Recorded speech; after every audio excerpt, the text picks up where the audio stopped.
Hi everyone. So today I'm going to talk about what was the purpose of me opening a YouTube channel all of a sudden. What I realized was gardening is one of the things that gives me immense amount of joy and the calm that I kind of need from my work and day-to-day life every now and then. So I believe that gardening can be taken up by anyone at any amount of space.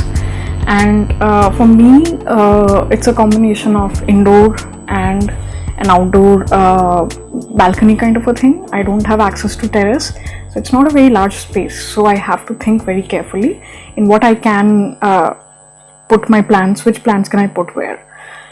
So this is the kind of journey I wanted to share with people who share my passion for plants. And even if you're a beginner, I would like to kind of show you what kind of errors I made in terms of my plant journey and how I learned from it.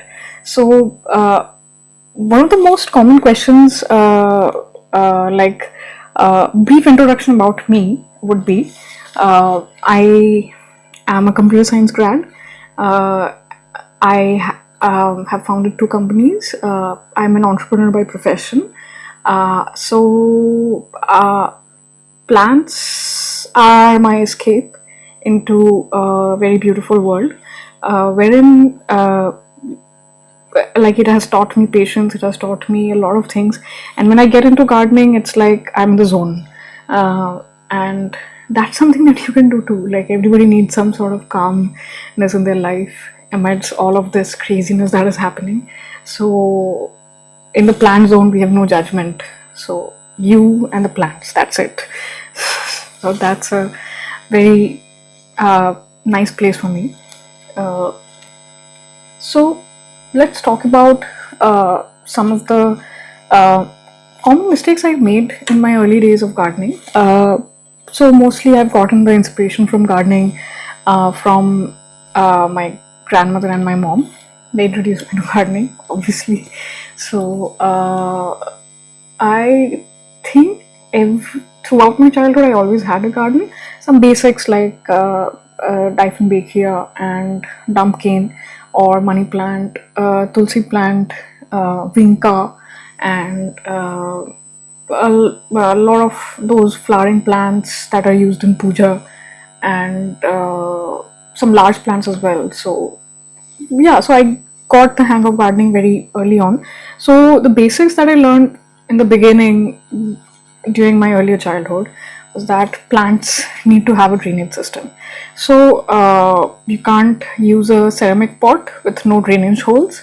I think that is one of the very common questions in many of the forums, that will my plants need drainage? They will need drainage, because what happens is if they don't have drainage, the roots won't be able to breathe, because the water will, if you overwater it, the roots will kind of not be able to breathe, and they will slowly rot because of the over watering thing.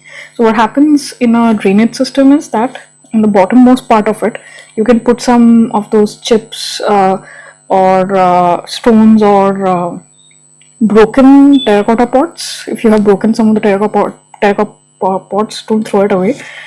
I'm stumbling upon the word terracotta. So you can put them at the bottom and then have a well mixed draining soil. So what happens is when you pour excess water comes out of the drainage hole. Whatever water is needed is already absorbed by the soil, and that would be absorbed by the roots. So this is one of the absolute basic mistakes that we can do. We can try to do those fancy things like they show in some of the Facebook quick hacks. You can use any bottle, any ceramic thing and put it in soil and put a plant on it. Yeah, it might work, but the plants won't thrive on it. Like if you are beginning with it, maybe go if you like that plant and want that plant to kind of survive and thrive and have and grow large leaves, probably put a drainage hole on that.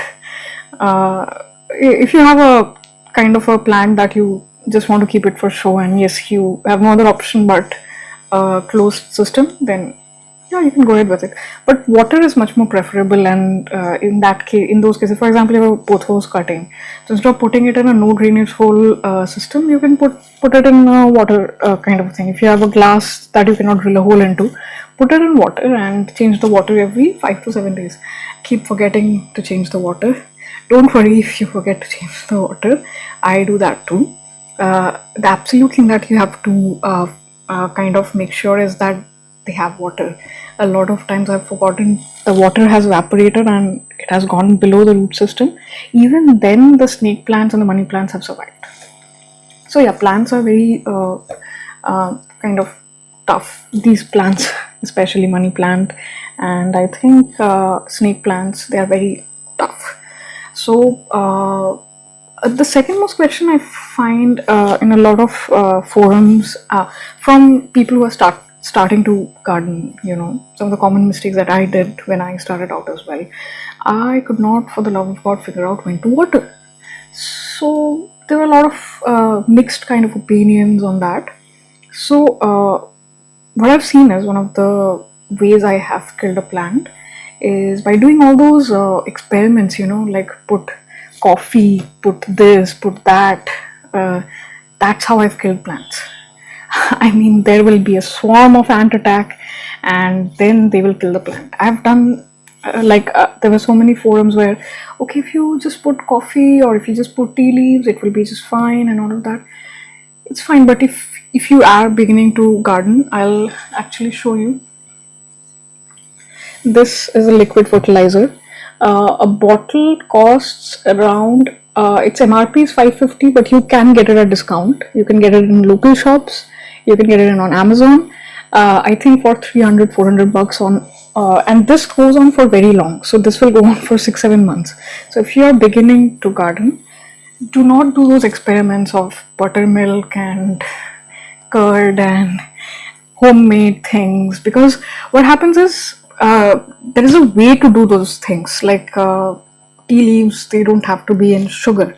If there's a sugary kind of a remnant left over, you will attract ants, and that will cause a huge mess for your plants. So don't try those experiments when you're beginning out. If you're not really sure how that works, and don't try out on, especially, let's say, my favorite plants, all of them are favorite, so, but I absolutely have to experiment and I don't have any other way of procuring a fertilizer, and I want to try out a new thing. Just try out in one plant, like one plant that is very small, or one plant that is kind of not very important for you, and you have backups of that. For example, you have more cuttings of that or something like that. Because again, you'll just, maybe the experiment can go wrong and you'll have to buy it. So that is one way I've killed the plant. I think it was my first peace lily. 2 years back, I bought it from Nursery 11. I started putting all those experiments on coffee and this and that. And what happened was, a lot of times when we do these experiments, the reason we do it is we want to desperately save a plant.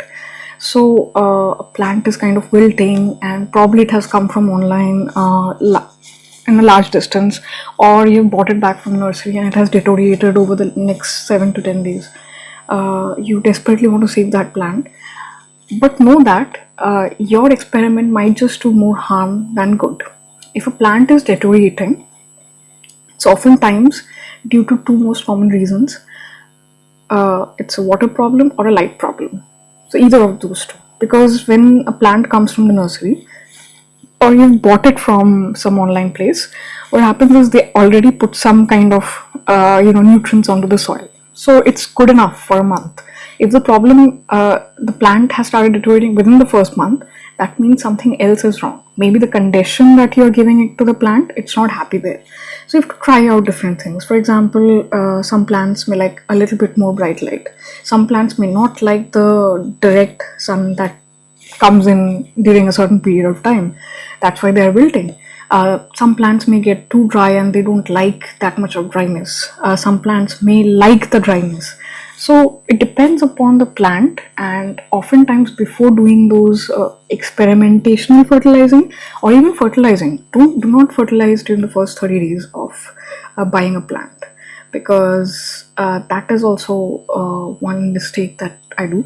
Let the plant acclimate to your house, because it's probably in a nursery, it's probably happy surrounded by its friends with all the plants, and suddenly it's in your house alone and it has to adjust to the new environment.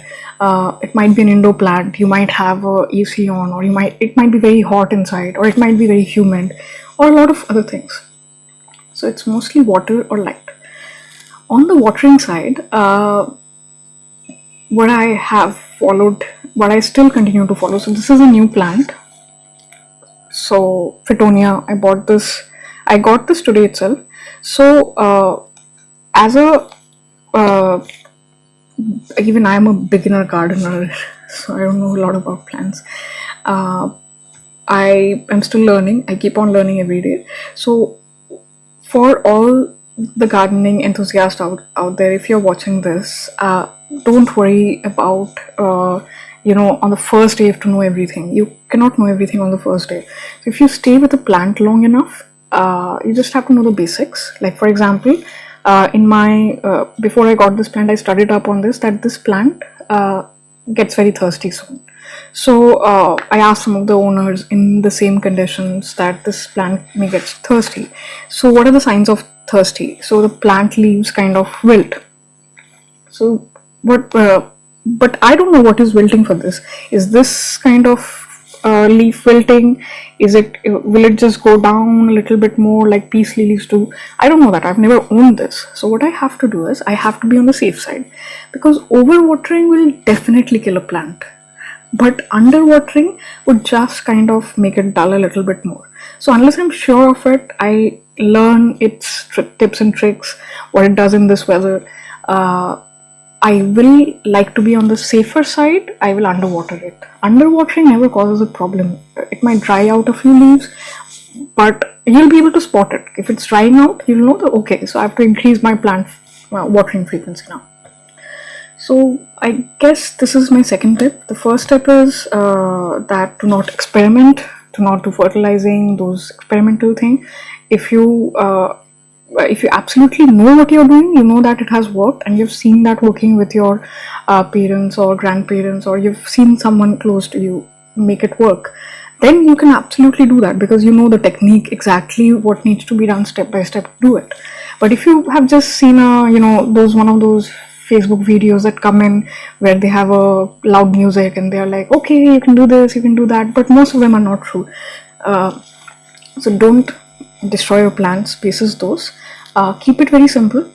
Light and water is all it needs, and occasional fertilizing. This is the three things that a plant survives on. So just make sure that change the light, see which location it is thriving more. You have to keep thinking, kind of reacting to the plant. You will have a basic idea before you buy a plant from your studies or whatever, googling, watching YouTube videos. You'll have a fair idea, but at your house, at your place where you are keeping the plant, no one else would be able to tell you what to do, because it's on you, and you will have to see, okay, in my place, maybe I switch on the AC so it gets thirsty faster. Someone else in the same location might not keep this in an air-conditioned environment, in an air-conditioned room, so they might have to water it less frequently. So these kind of variations do happen. So yeah, another thing that we often do is whenever we see a plant, kind of wilting, I have done that with my Hoyas and with my ZZ plant. I've done that, and I've destroyed a lot of plants. That we think that okay, maybe it is root bound and I have to change the pot or increase the pot size. But in my wisdom till now, plants have often done better in their existing pot unless they are very root bound. And if they are very root bound, you'll get to know. So the moment you pull it out, so I tried pulling it out. If I have a photo of it, I will attach it. I thought that this might be a very small pot for this aglaonema. So this came in this smaller pot, right? And So I kept it in a north west facing window, and last 7 to 10 days the sun is not there that much. So it started a little bit drooping, and it was also dry. So my first guess was ki, okay, if it started drooping and it has grown a lot of leaves and the pot is too small, maybe it's root bound. But when I opened it, the roots were barely till here. So you see this pot, the roots were till here. So this is not root bound. So the problem is either I'm watering it too less, like I'm letting it dry a little bit more than it likes. So I'm going to keep a watch out on that. And the second is I put it in a little bit more brighter condition. Now I will see that if it thrives in that. If it does thrive, oh, okay, so how do I know it was a watering problem? One of the leaves at the bottom here, it at this point, it kind of dried. So that was my guess. So it's all kind of a guesswork on how your plants respond, and the more you stay with the plant, you will be able to spot the symptoms. For example, the philodendron red emerald plant, that was my previous video. It kind of does the symptom, right? The leaves kind of become like this. How do I show it? So if this is philodendron red emerald, the leaves become like this, completely fold like this, inner side, as so it becomes like that, and it kind of shows that okay, now is the time I need water. So I realized that it doesn't like for me to wait till the leaves are completely folded. So what I've done is, when it's initially a little bit folded, I start watering. So now the plant is pushing out a lot of growth. And also it likes fertilizing every month, so I make sure I do that because it's at the growing stage. So this is what you can get to know. You don't have to fertilize it immediately after you get a plant. Let the plant adjust to your environment. While you also spot the nitty-gritties. It's like bringing a new kid into the house. You'll get to know, okay, what does it like, what does it not like, and all of that. So I guess these are some of the mistakes I made. Yeah, we repot too soon. We put it in a large pot. We want those fancy pots, and the moment we bring it from the nursery, we want to repot it, right? Stop the urge of repotting. Like, do not repot. Let it be there, because it has already gotten a little bit of shock from coming from a nursery to your place, or from an online journey, a long journey to your place. So just let it be, because more often than not, the nursery pots are enough for at least a couple of months. So let it adjust to it, and then if you feel like the plant has grown very big, check the roots. So pull the plant out gently, check the roots. If you cannot visibly see the roots completely surrounded, it's not root bound.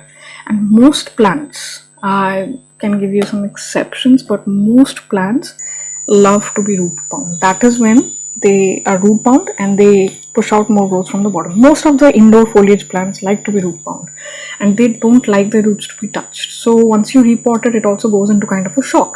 So that is something that you have to be very careful about. Does it really make sense to put that plant, pull it out and put it in a fancy pot? Instead, let it be in the nursery pot, buy a large cover pot and put it in it. For example, I did not like the pot color here, so I put it in a cover pot. I can also put it in a ceramic pot with this. I don't have to repot it. I will not disturb the roots at all. I will let it be in the nursery pot and maybe put it in a cover pot. And whenever I have to water it, I can pull it out, or I can put a base cover inside the cover pot. So these are some of the ways you can achieve that without disturbing the roots. Disturbing the roots is it's like literally disturbing the plant ecosystem. See, it's already not in its natural environment. It's in a potted environment where it cannot spread its root like it wants to. It's not amongst its own peers or whatever. So this potted environment is already a emulated environment, and if we start disturbing that as well, it disturbs the plant way too much. So I guess these are some of the mistakes I did, and maybe you can avoid them as beginning out.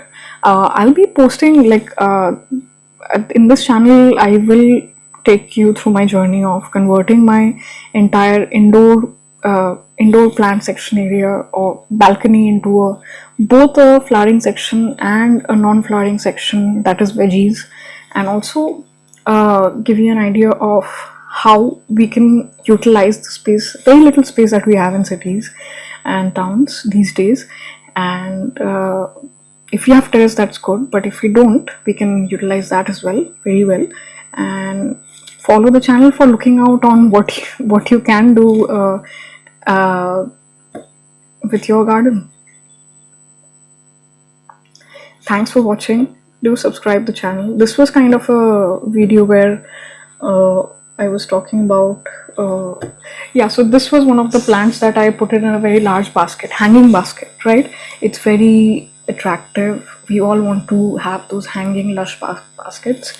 So I made the mistake of putting this plant. I bought this Scindapsus from Amazon, and I put this in a you see, this is not doing very well because it was in a very large pot. So this got folded and everything. So it was either getting overwatered or underwatered. It was very difficult to maintain it in a large pot. It was not root bound at all. So right now I put it in a smaller pot so that it can focus on expanding its root in a smaller area and then focus on growing its leaves. So when this becomes, completely full from top, then maybe I can put it in a basket. So that's pretty much the idea on that. So you see, these are very small pots. Even then, they are not at all root bound at all. So that's how it is. Thanks for watching. Do subscribe. It helps me know that this is the kind of content you would want, or maybe this is the kind of content you don't want. I don't know.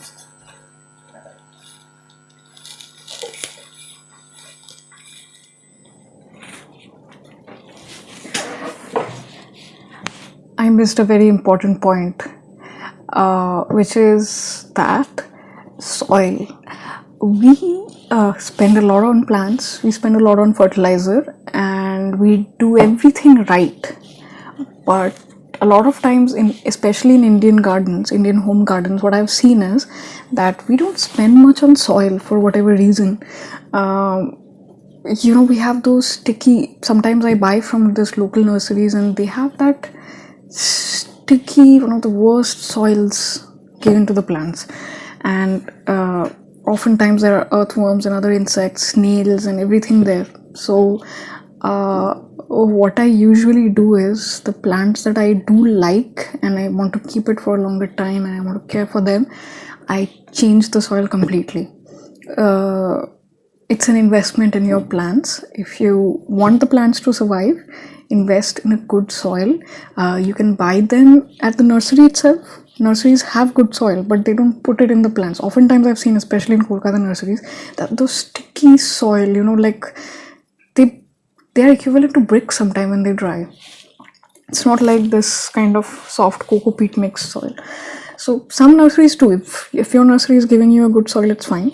But if they are not, then change the soil. Whenever you repot it, after a couple of months, acclimation and all of that, repot the plant. So another thing also is, oftentimes in the forums, we see a lot of questions on snails and earthworms and all of that.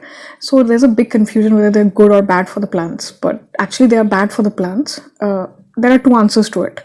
If your earthworm and snails and all of those things are in a soil where you have a land, but not in a potted environment, in a land, earthworms are very good. They are your friends, they are your plants' friends and everything. But what happens is, in a closed environment, if there's a snail or an earthworm, they need some space, right? They need some space, they will multiply, and if and when the roots grow rapidly, it will try to make a space in between. Because this is a closed environment, it cannot move, neither the roots can move out of the pot. So what happens is, it ends up harming the plant. So a lot of people say that, okay, earthworms are good for the plant, but think about it, that in a potted environment, if it starts eating the roots, it's harmful to the plants. But whatever benefits it is giving in the form of nutrients, you can already get it from some sort of organic fertilizer. So in a potted environment, the benefits are far less than the harm. So in a potted environment, the net sum is negative. But in a land, they become your friend, because even though they take up space, there's a lot of space around, so there's no problem at all. The roots can move here and there, the earthworms can also move here and there, so that's fine. But here, if they don't find space, they will chomp on it and they will eat it, and they will take up space, they will eat the roots, they will eat the plant, then all of that will happen. So what I usually do is, if I find any snails or anything in my soil, in any one of the soil, especially in veggie garden and all of that, I found an earthworm and a host of insects, I completely replace the soil. I know that it may seem like, okay, I'm wasting so much soil.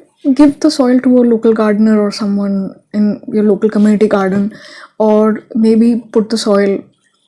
So if you're worried about wastage, give it to someone who has a land kind of a thing. They can utilize it very well. But if you have just pots like me, I don't have any land access, I just have pots, so I completely replace that. I made a mistake like this a lot of times, and plants have deteriorated because of that, and I ended up actually replacing the entire soil. So a lot of times what I've also done is, I have put that bad soil underneath and the good soil over it, a kind of a mixture. So we are like, okay, we reduce the wastage, but we still are giving good soil to the plants, right? What happens is, they kind of expand in their territory. They multiply so much that they even infect the good soil. So the good soil which I bought with more money also gets infected. So what we can do is, in summers, in hot summers, when there is no rain, if you absolutely want to reuse that soil, you can put that entire soil in a expanded paper or something, put it on a terrace or place where you can keep the soil. Like we dry a lot of things, right? So dry that soil completely and check out for any insects or anything, and remove them manually as much as you can.